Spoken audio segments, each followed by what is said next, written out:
Okay, we're going to check out the five-star resort Zeavola, which is located on the northeast tip of Phi Phi Island, known as Phi Phi Don. To get to the resort, you would fly to Bangkok and transfer to either Phuket or Krabi, or flying from Sydney, Australia. It's easier now because Thai Airways have a direct flight from Sydney to Phuket. From Phuket International Airport, you'd get a taxi or hire car to Rasita Pier and then transfer by boat over to Phi Phi. Preferably stay in Phuket for a couple of nights to relax and acclimatise and do the shopping, and then transfer over to the island. An alternative is to fly into Krabi International Airport. Distance-wise, it's similar, if not closer than Phuket International, and then transit by boat from the pier at Krabi. And if you're over that way, you'd want to see Ao Nang and Railay. Railay is one of Thailand's best highlights, so you wouldn't want to miss it if you're that close. Or you could transit from Koh Lanta further south. Koh Lanta is very laid back and an island feel and less touristy compared to Phuket. Or you could fly into Phuket and out of Krabi and do it all. The ferry or speedboat will take you over to Tonsai Pier on Phi Phi Island, and that's the main entry point to Koh Phi Phi. If you arrive by ferry, you would then transfer to a local speedboat or long-tail boat around to the northern tip of the island. If you take the speedboat over to Tonsai Pier, then you could stay on the boat and then it'll scoot around the islands directly to the resort.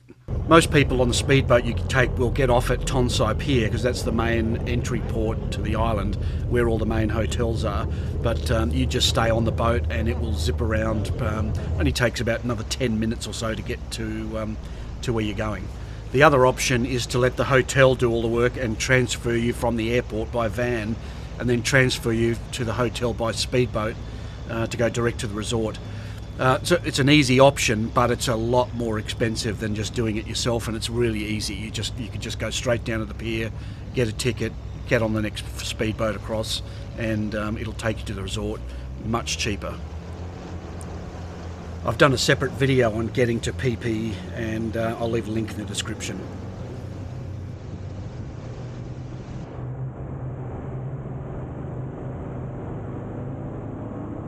We took the 40-minute speedboat ride from Rasita Pier over to Tonsai Pier, which was quick, safe and fun, and then we stayed on the boat, and then they went around the island and dropped a couple of other people off at different resorts on the way around to Zeavola.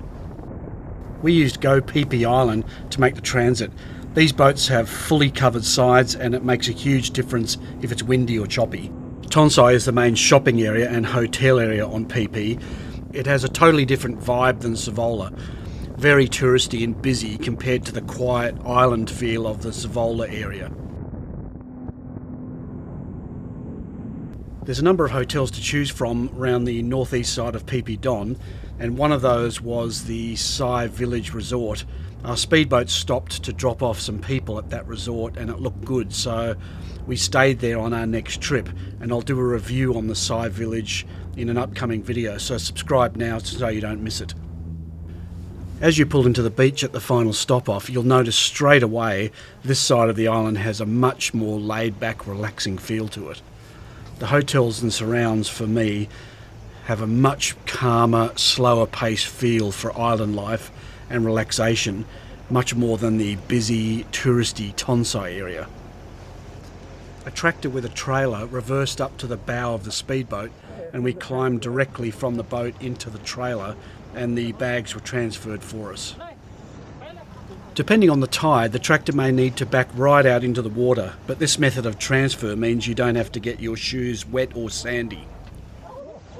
It all adds to the adventure that you are going somewhere special.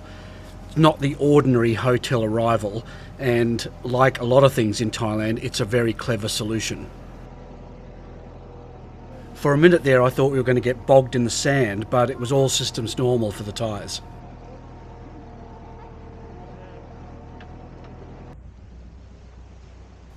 Then the trailer is reversed up to a greeting area where you can simply step straight out onto dry land.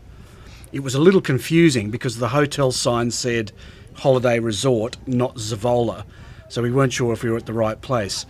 And people kept referring to it as the Holiday Inn, but it's not part of the Holiday Inn chain. It is in fact called the Holiday Resort.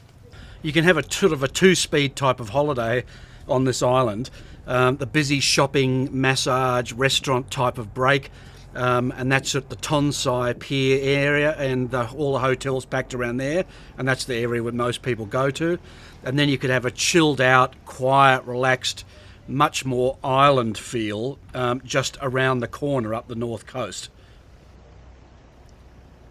You could just stay here the entire trip and catch a long-tail boat back to Tonsai when you want a dose of tourist shopping, massages, restaurants and the like, before retreating back to paradise.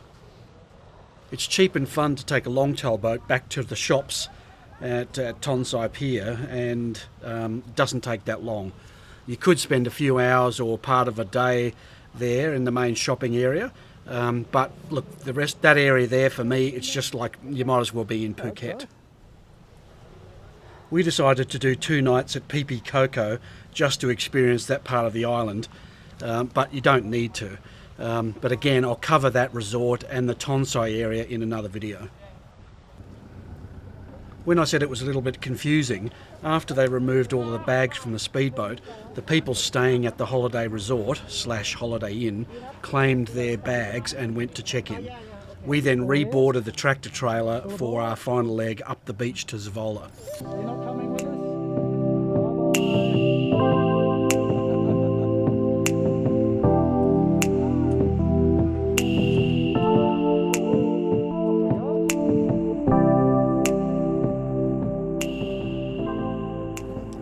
As you drive along the beach, you will pass the longtail boats from the small village. Some are fishing boats and others are boats that you can rent out. On the left you will see some small restaurants that are a good option to eat at with fresh seafood just straight off the reef.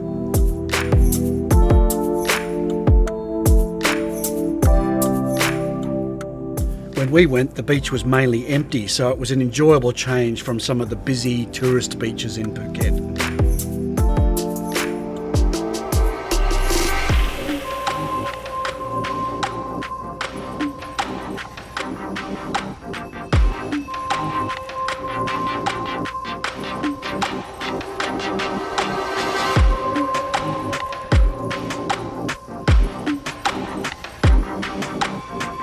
We were greeted at Zeavola with one of Thailand's best inventions, the lemongrass-scented coal towel. I love them.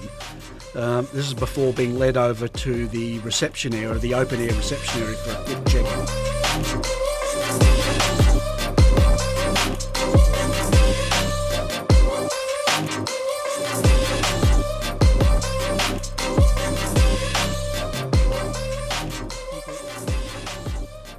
Check-in was quick and uneventful, and then we were escorted through the resort to our room. There are 4 types of rooms at the resort. 60 square metre beachfront. These are tucked away to the side of the resort with direct beach views. Then there's the smaller 40 square metre village suites in the centre, and the larger 60 square metre garden suites at the base of the hill. These look similar to the layout of the pool villas, but without the pool and the cabana. We chose one of the 120 square metre pool villas, which are located up on the hill, and these require about 3 or 4 flights of stairs to access. The layout consists of separate rooms connected by an open balcony that is private. The only part of the suite that was sort of visible from one of the other pool villas was the stairs from the pool deck up to the main suite. The suite deck itself was totally private. The bedroom is spacious while still warm and inviting, and includes a writing desk with available PowerPoints.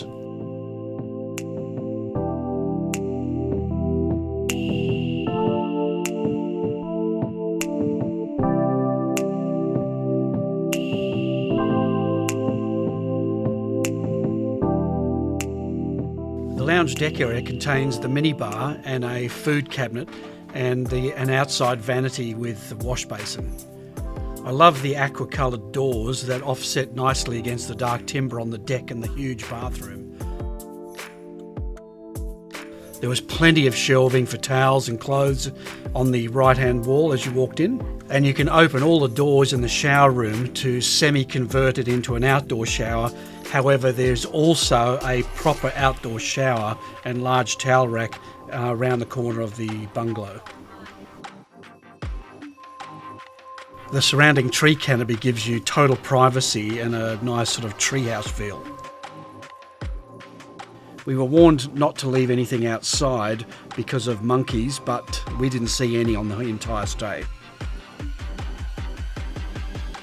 The pool cabana is air conditioned and contains a queen size bed, or maybe it's even a king size day bed, and it had a TV and I think music system as well.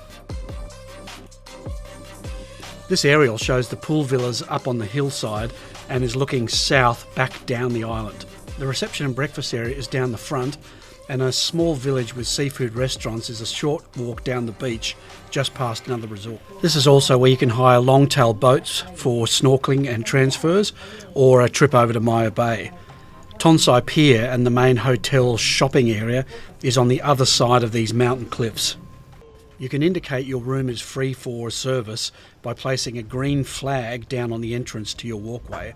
The flag is easy to spot on the main boardwalk, and we found our room was serviced every time without seeing anyone coming and going. Then they'll stow the flag ready for when you next need it. Conversely, you can also indicate total privacy by using a red flag.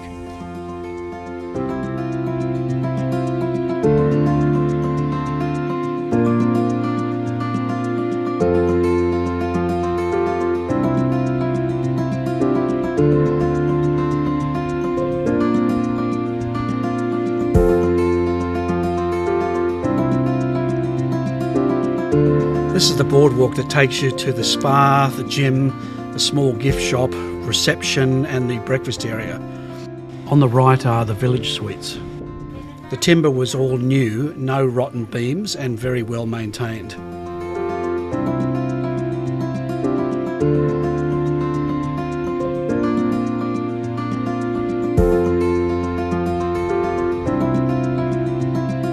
To get to breakfast, it's just a short walk, about 3 or 4 minutes from the pool villas.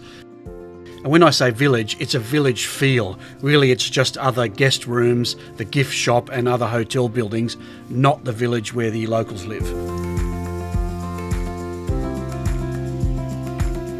One of the things we really liked about this place was just how laid back and quiet it was. No hordes of pushy, noisy tourists, and all the staff were really friendly. You'll notice the path in the village is sand, which adds to the relaxation vibe of the place. Not all paths need to be concrete or wood.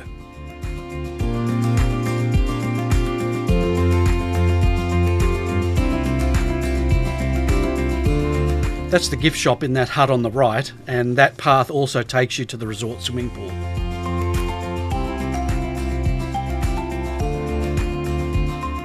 And coming up on the left is the main dining area where you have breakfast each morning.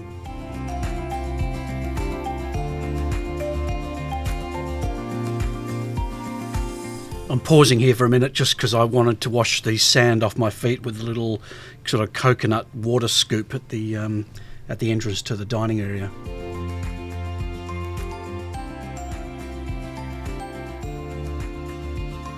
Breakfast for us was unfortunately a little bit average and below expectations.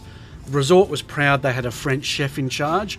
The setting was nice, but the selection and standard was a little bit of a letdown compared to some of the other 5-star resorts in Thailand.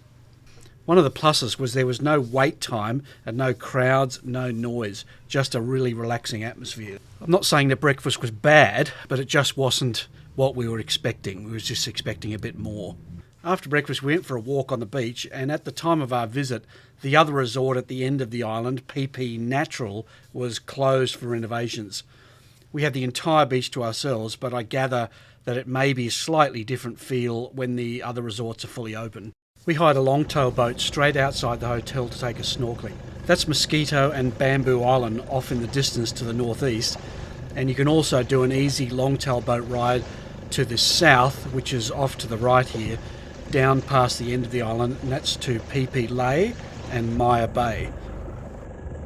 It's best to go early in the morning after breakfast before the waves of tourist speedboats arrive from Phuket and Tonsai Pier. Maya Bay was a paradise before it was ruined by mass tourism. At one point before COVID, the beach was literally full of boats and thousands of people. One of the worst cases of paradise lost I've ever seen. I was lucky enough to go there in the 80s and 90s, and even up until the early 2000s before it was popular. One of the only benefits of COVID was it gave the government time to reset and change the management of the bay. Today it is way better than just before COVID, and if you go early you will get a glimpse of what it used to be like. However, you can't swim there anymore.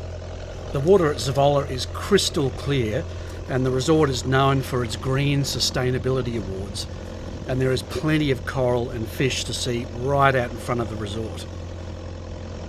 After the day sightseeing and swimming, the longtail returned to the village, and it gave us a chance to see the local island life and relax even more. These people don't earn loads of money, but they also don't have the stress of city living, don't sit in rush hour traffic, and aren't governed by the wristwatch.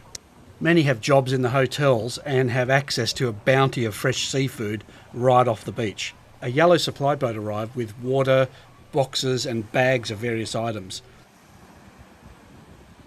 The kids were able to play on the beach without a care in the world, and it makes you wonder who has the better life.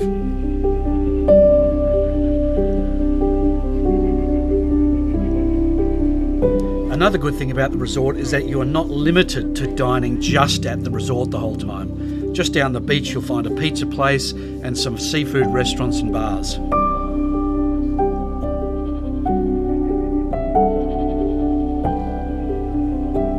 At the resort you can dine at the beach or relax on some lounge chairs or beanbags. Back at the villa, I never really worked out how the pool lights operated during our stay. They seemed to stay on all the time. The controller was near the cabana and had a mind of its own. The water looked inviting for a quick dip, but it was just too cold to swim at night. When you're all finished for the night, the suite is equipped with remote control blinds that lower down to give the space between the bedroom and bathroom a more enclosed feel. It was a nice addition to be able to semi-close the deck off to add privacy and added protection from the elements if you needed to do the transit from the bedroom over to the bathroom. I still had the warning about the monkeys in my head, so the blinds were nice to have down. Each night before we got back to the villa, the staff had already turned down the bed and lowered the mosquito nets. We had no issues with mosquitoes the entire time, but maybe that was just the time of year, we're not sure. We were greeted each night by a turtle and a chicken in the bed. I'm guessing I was the turtle and Lee's the chicken. They were both sound asleep every time, so I just went to bed and never asked them. The spa was an extra treat of pampering and well worth it. From memory, it was included in the suite package we bought. While I'm on that topic, we purchased this stay at full price. The hotel did not ask us or did not know we were doing this review. Apart from the breakfast, which we found a little bit disappointing, the only other thing that was less than perfect was the pool temperature of our suite. The heat in Thailand can be energy zapping and draining, and sometimes you even have the issue of the water not being cool enough. In this case, the tree canopy shaded the pool, so the water hardly got any direct sun. The pool is suspended out of the ground, and with a breeze probably contributed to the less than ideal temperature.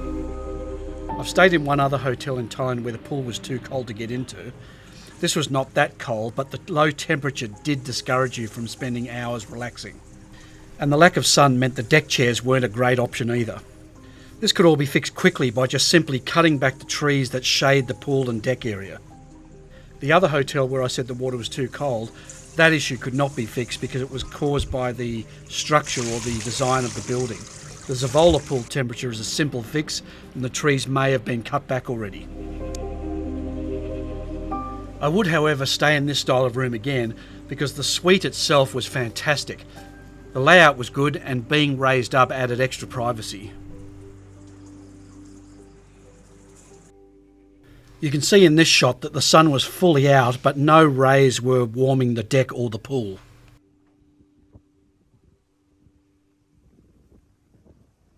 Trimming some trees back would fix this shade and pool temperature issue without compromising privacy, and also open up the view to the ocean. During our stay, we didn't see a single person at the main resort pool the whole time. The main resort pool had full sun and the temperature was perfect, and straight off the beach had nice warm water, good coral and plenty of fish to see. So these points sort of defeat the need for your own private pool. The sand on the beach and all around the resort is very clean and soft. There's also a nice walk up the side of the resort to what looks like an abandoned pier on the other coast, or on the other side of the island. So it's a nice walk and then a break from just being in the resort the whole time. Another good thing is that you're not limited to dining in the resort the whole time. Just down the beach you'll find a pizza place and some seafood restaurants and bars. The seafood is as fresh as you can get, straight off the reef. Some of it looked a little bit undersized, and in Australia these crabs would be illegal to take, and one of the lobsters looked like it was just a baby. But they did have some okay sized stock to cook up. We ate on site and also collected some items to take back and enjoy back at the villa. There were plenty of places to relax on the beach in front of the resort, and with lots of deck chairs with umbrellas, bean bags and some tree cover to get out of the direct sun if you needed it. Nothing was crowded or crammed together, so there was none of that situation where you have other people smothering your space and making noise, or beach vendors interrupting the sound of the sea breeze and waves on the shore. The beach was nearly empty, with the occasional tractor taxiing up and down, taking arrivals and departures away, and some local scooters shuttling things around up and back from the village to the little shops. There's a small gift shop located in the centre of the resort, and all of the internal paths on the main resort level are sand. Sand paths just add to the island feel. No baggage wheel noises, and it just makes you more relaxed. A great snorkeling spot is around the other side of the island at Nui Beach. I think it's Nui Beach. Or if you're doing the short trip over to Maya Bay, my tip would be to take a longtail boat instead of a speedboat and go early rather than a little later, while the bay is relatively empty, and you'll have a much better experience. But another thing that most people staying at Zeavola will miss, including us, is the bar and restaurant street just around in the next bay. There's a path running all the way along the water's edge from the end of the beach Zeavola is on all the way around to the next bay. But it's much easier to take a boat, but it's also better to do it when the tide is high or tide's up, not when the tide's low. The reason is there's a little river that runs up there, and that river becomes effectively empty when the tide's out and just becomes sand. Ask the driver to take you to Phi Phi Phi and then up the little river inlet next to the resort. If the tide is in, you can get off right at the bridge and walk directly into the small row of shops or little road. It's only about 100 metres long with a couple of dogleg turns in it. We went up this creek in the daytime, and there were lots of small fish swimming up and down from the mangroves further up the creek. But we also went up the creek at night time, and the bridge is all lit up with bulbs, and it reminded me of a scene from Apocalypse Now as you emerge from the dark sort of jungle into this sort of illuminated bridge area.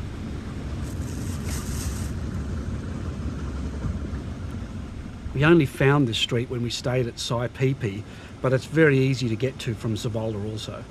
There are lots of bars, nothing sleazy, and these are normal bars that you can just go to and get a drink and relax and listen to music.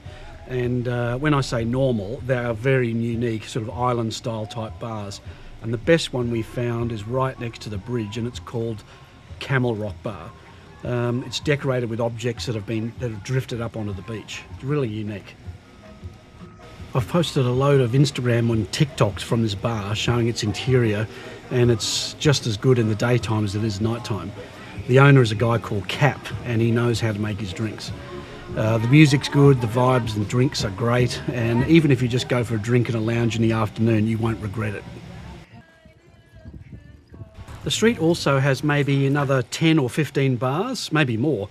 One's like a pirate hangout, and there's also Thai massage and lots more restaurants, and there's sort of good ones with seafood, obviously fresh, and definitely worth a night out or an afternoon walk along and explore. If you go late at night, you want to make sure you either have a boat driver to take you back from either the bridge area or the front beach near Phi Phi Phi.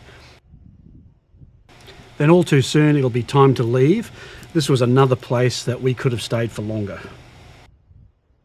Checkout was a breeze. The porters collected the bags from the villa, and in keeping with the entire stay, everything was relaxed and well managed. It appears that unlike a normal lobby, they had several huts that could handle check-in and check-out transactions away from other guests, which gave a real personalised service and feel. Obviously, Phi Phi Island has loads of choices when it comes to accommodation, but this is definitely one of the best. Departure was handled in a similar fun way to arrival. A tractor-trailer takes the guests along the beach to the holiday resort, where you can simply board a speedboat. No wet shoes or climbing up ladders to get onto the boat, just a simple transition from the trailer to the boat. We had booked 2 nights accommodation back at the main Tonsai beach area just to experience the busier part of Phi Phi Island. So we rented the same longtail boat driver from the village that took us on the snorkelling tour and another trip over to Maya Bay. We could have taken the speedboat back to Tonsai Pier and then hired a porter at the end of the pier to take the bags to the next hotel. However, it was more of an adventure to take the longtail boat around the other side of the island and pull up directly on the beach outside our next hotel, which was Phi Phi Coco. I think even though the speedboat is faster, we probably would have had to wait for it at the holiday resort, and then it probably had a few other hotel stops and transfers on the way back to Tonsai. And then it would have been a matter of taking the bags down the pier to find a porter and another 10 to 15 minute walk from there. So it seemed less effort and more enjoyable to catch a longtail directly to Phi Phi Coco instead. I'll cover Phi Phi Coco in another video. We enjoyed it so much we stayed there again on another trip. Staying in the main area of Phi Phi is a totally different type of vibe and experience to Zeavola. We stayed 5 nights at Zeavola. Many people we met stayed for just 2 or 3 nights. I think 2 nights is way too short. 3 nights would probably leave you wanting more. 4 or more is optimal. I would have been happy staying there for 7 nights or more. If you can't afford a 5-star resort like Zeavola, but still want to experience a more relaxing and laid-back island feel, then there are other hotels in this area like Phi Phi Natural, Erewhon Palms and the Holiday Resort that might suit your needs. And on the next beach around is Phi Phi Island Village Resort, which is one of the best options. Again, I'll show you that one in another video. That hotel has the advantage of an island feel, but it also has a close by fun bar street area that is sort of the best of both worlds. That's all for this review of Zeavola. If the video was helpful, please leave a like, it helps us a lot, and subscribe for more hotel and travel reviews. Thanks for that. Bye now.